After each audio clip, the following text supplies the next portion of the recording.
बेथ' जोबोद गोजोनथाव बाथ्रा मानोना आङो देबोरगाव ब्लकनि गाहाय नेहाथारजों लोगोसे बे टुर्नामेन्टनिबो आङो अर्गानाइजिं कमिटिनि चेयारमेन आं जोबोद गोजोननाय मोनदों मानोना दिनै देबोरगाव ब्लक वमेन विंसआ जिबायदि गिदिर मोनसे इनिशिएटिभ लादों जिहेतु जोंनाव बिनया रंसारि बिनया बसुमतारीनि नामाव मोनसे जि मेमरियेल जि काबाडि टुर्नामेन्ट दिनै फाथिनाय जादों बेहाय गासै 14टा प्राइमारिया बाहागो लादों आरो 14टा प्राइमारिनि गेजेराव जों बेहाय प्राइज मानि हिसाबै ट्रफिबो होनाय जादों जोङो फार्स्ट प्राइजखौ जोङो 15,000 माने जों लोगोसे मोनसे ट्रफि आरो लोगोसे सार्टिफिकेट होफानाय जादों आरो नैथि जायहा रानार्स आप जागोन बिथांमोननो जोङो 10,000 जों लोगोसे ट्रफि आरो लोगोसे सार्टिफिकेट होफानाय जादों दा बेहायनो जोंनाव गोबाव सम जाबायमोन जिहेतु जोंनि आइजोफोरा गोबां जों आइजोफोरखौ जुदि दिनै मोनसे समाजाव जुदि गोख्रों बिथांमोनखौ दैदेनगिरि जुदि खालामनांगौब्ला जों मोनसे खेला दुलानि गेजेरजोंबो मोनसे बाहागो होननानै साननानै लादों आरो बेखौनो लोब्बा लानानै दिनै जोङो बेहाय जिहेतु जोङो फार्स्ट इन्टार प्राइमारि बिनया बसुमतारी मेमरियेल माने काबाडि जोङो टुर्नामेन्ट जों फाथिनाय जादों आरो बे टुर्नामेन्टआव फाथिनानै जों नुनो मोन्दों बेहाय गोबां आइजोफोरा बाहागो लाफैदों मानोना बेहाय गुबुन गुबुन सेल्फ हेल्प ग्रुपफोरजों लोब्बा थानाय बेहाय आइजोफोर दङ आरो बिथांमोना गावसिनि रोंगौथिखौ दिनै दिन्थिफुंनायजों लोगोसे जिहेतु जोंहा फैबाय थानाय जि जोंहा नभेम्बराव जि मोनसे मिरु इउपिपिएलनि जि मोनसे कनफारेन्स जानो थांगासिनो एनुवेल कनफारेन्स बे कनफारेन्सआवबो काबाडि हिसाबै बेहाय माने टुर्नामेन्ट फाथिनाय जागोन बेनिफ्राय जों मोनसे टीम जों माबोरैहाय दिहुननो हायो मोनफ्रोमबो जोङो 14टा प्राइमारिनि गेलेफैनाय जोंनि रोंगौथि थानाय प्लेयारफोरखौ जोङो साफा साफा सायख'नानै मोनसे गोख्रों जों मोनसे टीम खालामनो नागिरदों आरो बेजों लोगोसे जों समाजाव बेखौनो मेसेज होनो सानदों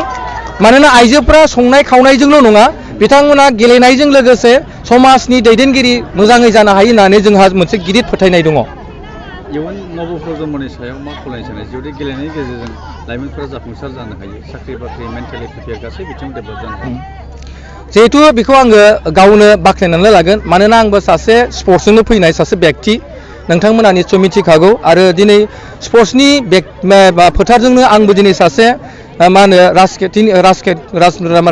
राजखान्थि हान्जानि सासे दैदेनगिरि हिसाबै आङो दिनै बाहागो मोनदों बा दैदेनगिरि जानो हादों बियो जोंनि स्पर्ट्सनि मोनसे गिदिर मोनसे एचिभमेन्ट होननानै आं साननानै लायो आरो दिनै गोबां मानसिफ्रा दिनै स्पर्ट्सखौ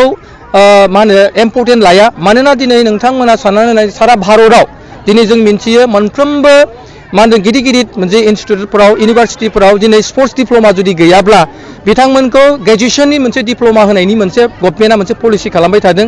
जायफ्रा दिनै जुदि फिजिकेलानो जुदि थिग नङाब्ला बिथाङा जुदि मेडिकेलाव जुदि फिटनेस जुदि नङाब्ला बिथांखौ सासे राफोद माने सासे मा होनो सोलोंथाइ गोरों होननानै साननानै लाया बेनिखायनो दिनै जोङो सोलोंथाइ जुदि लानांगौब्ला सोलोंथाइ जुदि थायोब्ला जोंहा निस्सय जोंनि देहायाबो गोख्रों जानांगोन आरो जोंनि गेलेनाय आरो जोंनि गासैबो मावनाय दांनायजों जोङो गोख्रों जानांगोन दा ओंखायनो आं बेखौ खावलायनो लुगैदों जोंनि दिनै बे देबोरगाव समस्तिनि सिङाव थानाय गोबां आइजोफोर दं जाय आइजोफ्रा दिनै सुबिदाफोरखौ मोनाखैमोन फेसिलिटिफोरखौ मोनाखै बेनिखायनो जों ब्लगाव सावरायलायनायनि गेजेरजों सेथि खेबनि थाखाय जिहेतु फुटबला दिनै जोंनि गेजेराव मैयासो बिटिआर भार्सेस आरो गार' हिल्सजों जि गेलेनायखौ जोंबो नायदोंमोन बेहाय जोङो बिटिआर हिसाबै जोङो 5 आरो 2आव जोङो देरहानो हादों अर्थात गरथामाव जों देरहानो हादों दा बेखौ लानानै जोंनि गेजेराव गोबां फुटबलखौल' दिनै मानसिफ्रा फुटबल हिसाबैल' मिन्थियो नाथाय जों सानदों आइजोफोरनि गेजेरावबो माखासे काबादिफोर दं बे काबादिफोरखौ जोङो गोख्रों खालामलांनांगोन मानोना आइजोफोरनि गेजेराव गोबां गोरों गोरों टेलेन्ट दङ आरो जोंहा नै बाख्नायथाव बाथ्रा मानोना जोंहा